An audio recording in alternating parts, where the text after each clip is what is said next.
আগামী ৩ দিনের ভিতরে নবম জাতীয় পে স্কেলের গ্যাজেট প্রকাশ হবে এবং কার্যকরের চূড়ান্ত সিদ্ধান্ত ১ সেপ্টেম্বর থেকেই। হ্যালো দর্শক, স্বাগতম আপনাকে বাংলা প্লে চ্যানেলে। বাংলাদেশ প্রতিদিন পত্রিকায় চাকরিজীবীদের জন্য এসেছে এক নতুন খবর, তাই ভিডিওটি শেষ পর্যন্ত দেখুন। আর এখনই চ্যানেলটিকে সাবস্ক্রাইব করুন চাকরিজীবীদের সকল খবর সবার আগে পেতে। আর হ্যাঁ, আপনি কে কোন জেলা থেকে দেখছেন তা কিন্তু অবশ্যই কমেন্ট করে জানিয়ে দিবেন এবং ভিডিওতে অবশ্যই একটা লাইক দিবেন। সরকারি চাকরিজীবীদের জন্য অবশেষে বহুল প্রত্যাশিত নবম পে স্কেল কার্যকরের আনুষ্ঠানিক ঘোষণা এসেছে। দীর্ঘদিন ধরে বেতন ভাতা বৃদ্ধির দাবিতে আন্দোলন চালিয়ে যাওয়া প্রায় 14 লক্ষ সরকারি কর্মকর্তা কর্মচারীর জন্য এটি নিঃসন্দেহে এক ঐতিহাসিক মুহূর্ত।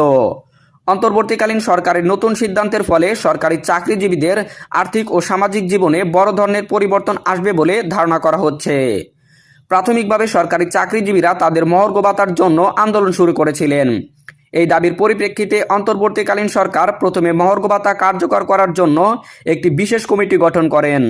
কমিটিকে প্রস্তাব দেওয়া হয়েছিল সরকারি চাকরিজীবীদের জন্য সর্বনিম্ন 15% এবং সর্বোচ্চ 20% হারে মহার্ঘ ভাতা প্রদানের ব্যবস্থা করার জন্য।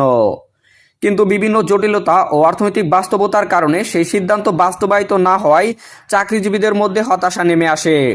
পরে এই আন্দোলন আরও তীব্র আকার ধারণ করলে সরকার অবশেষে সম্পূর্ণ নতুন একটি বেতন কাঠামো বাস্তবায়নের উদ্যোগ গ্রহণ করে। ফলে নবম জাতীয় পে স্কেলের প্রস্তাবিত কাঠামো তৈরি ও বাস্তবায়নের লক্ষ্যে একটি উচ্চ পর্যায়ের কমিটি গঠন করা হয়। এই কমিটির প্রধান দায়িত্ব দেওয়া হয়েছে সাবেক অর্থ সচিব জাকির আহমেদ খানকে। তার নেতৃত্বে পে কমিশনের সকল গ্রেডের বেতন কাঠামো, ভাতা, পদোন্নতি এবং অন্যান্য আর্থিক সুবিধার মাপকাঠি পূর্ণ মূল্যায়ন করেছে।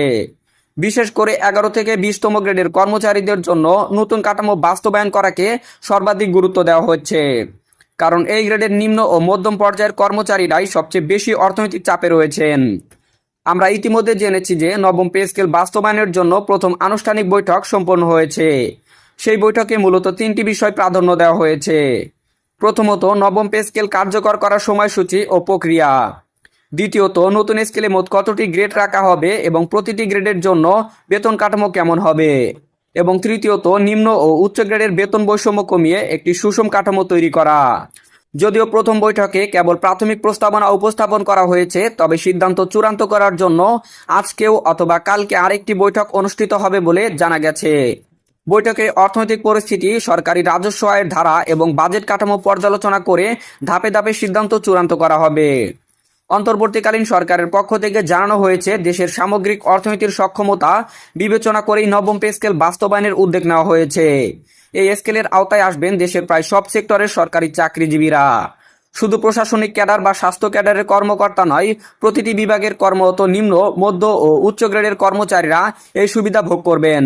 এমনকি প্রতিরক্ষা বাহিনীর কর্মকর্তারাও এই নতুন কাঠামোর অন্তর্ভুক্ত থাকবেন। একই সঙ্গে পেনশনভোগীদের জন্য রয়েছে সুখবর। যেসব অবসরপ্রাপ্ত সরকারি কর্মকর্তা কর্মচারী বর্তমান পেনশন পাচ্ছেন, তাদের বেতন কাঠামোর সঙ্গে সামঞ্জস্য রেখে পেনশন ও ভাতা বৃদ্ধির সিদ্ধান্ত নেওয়া হবে। বাজারের দরের সঙ্গে সমন্বয় করে অবসরপ্রাপ্তদের আর্থিক সুবিধা পুনর্নির্ধারণ করা হবে, যাতে তারা ন্যায্য প্রাপ্ত থেকে বঞ্চিত না হন।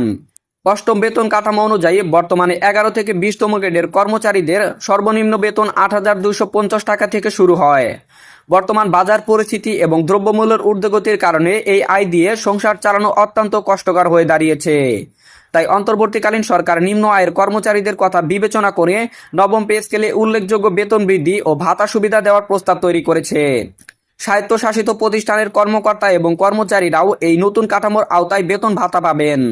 সরকারের আশা, নবম পে স্কেল বাস্তবায়নের ফলে সরকারি চাকরিজীবীরা আর্থিকভাবে অনেকটা স্বাবলম্বী হবেন, যা সামগ্রিক অর্থনীতির উপর ইতিবাচক প্রভাব ফেলবে। এদিকে অর্থ মন্ত্রণালয় জানিয়েছেন, নবম পে স্কেলের গ্যাজেট প্রকাশের প্রস্তুতি ইতিমধ্যে শেষ পর্যায়ে রয়েছে।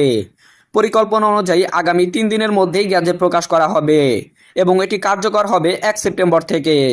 নতুন বেতন কাঠামো বাস্তবায়ন হলে সরকারি চাকরিজীবীদের জীবনযাত্রার মান উন্নত হবে এবং দীর্ঘদিনের আন্দোলনের সফল সমাপ্তি ঘটবে বলে আশা করা হচ্ছে।